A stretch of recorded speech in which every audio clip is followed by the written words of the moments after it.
What I'm about to expose to you will show you exactly how Jacob Zuma is orchestrating the most brilliant political comeback in South African history, perhaps. And if you don't understand his master plan, you'll miss the earthquake that's about to destroy the ANC from within, courtesy of Ubaba. Watch this. It's 2 a.m.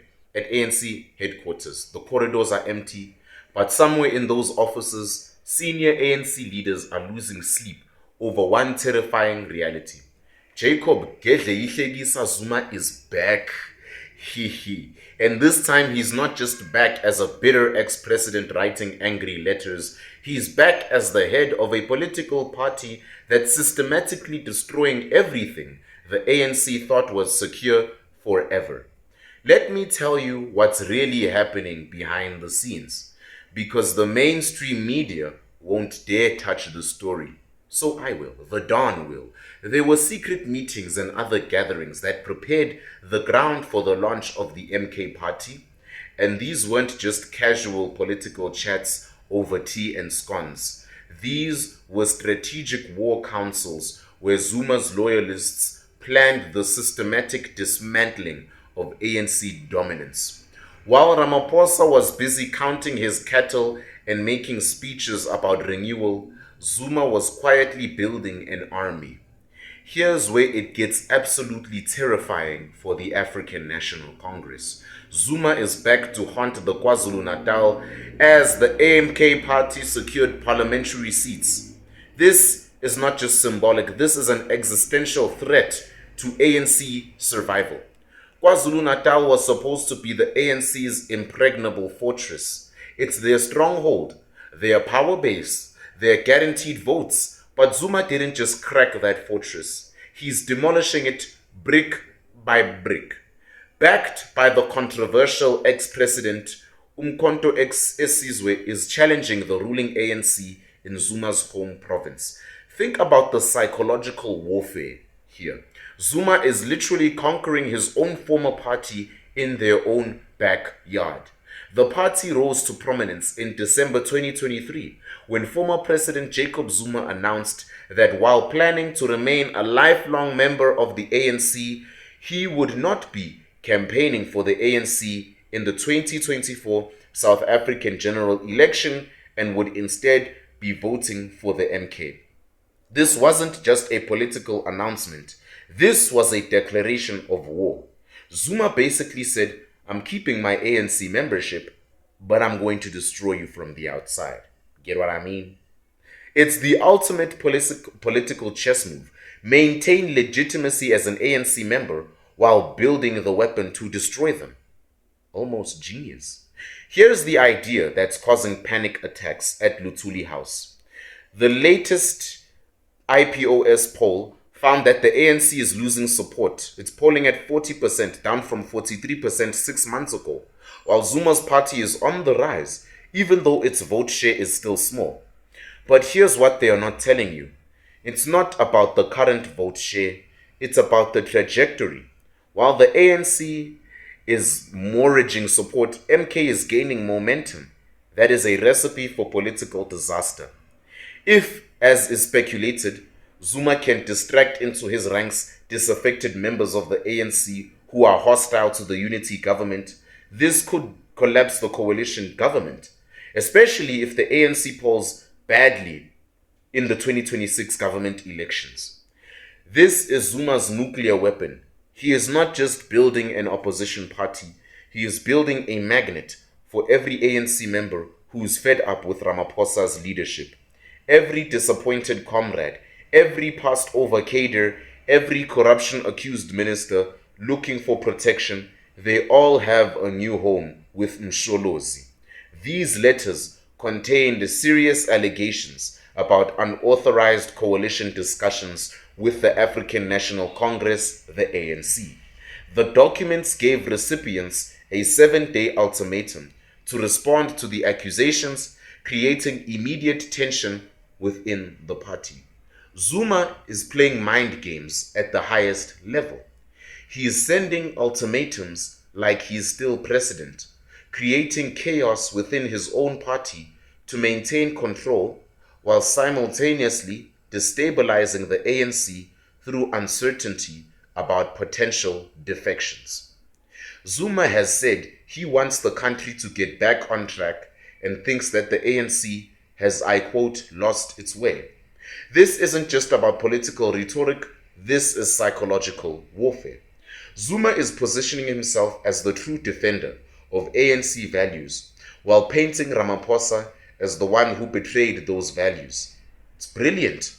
He's saying, I didn't leave the ANC left me. This includes a suggestion that Shivambu be replaced by Phumlani Mfeka, a traditional leader in Zuma's home province, KwaZulu-Natal. Mfeka has been a long-time Zuma loyalist and is described as an activist on behalf of kings and royals. Zuma understands something the ANC forgot, and this is why he's winning. Traditional authority still matters in rural communities. While the ANC alienates traditional leaders with their modernization West agenda, Zuma is building alliances with kings and chiefs who control voting blocks. Here's why the ANC is absolutely terrified. They can't attack Zuma without reminding everyone of their own corruption and failures. They can't ignore him because he's gaining momentum. They also can't compete with him on liberation credentials because he has more struggle history than most of them combined. Zuma grew up in rural hood. He knows what it's like. He is more relatable to the people than anyone you see in that ANC government. And that's why he will always get the people's hearts in KZN. And the ANC knows that.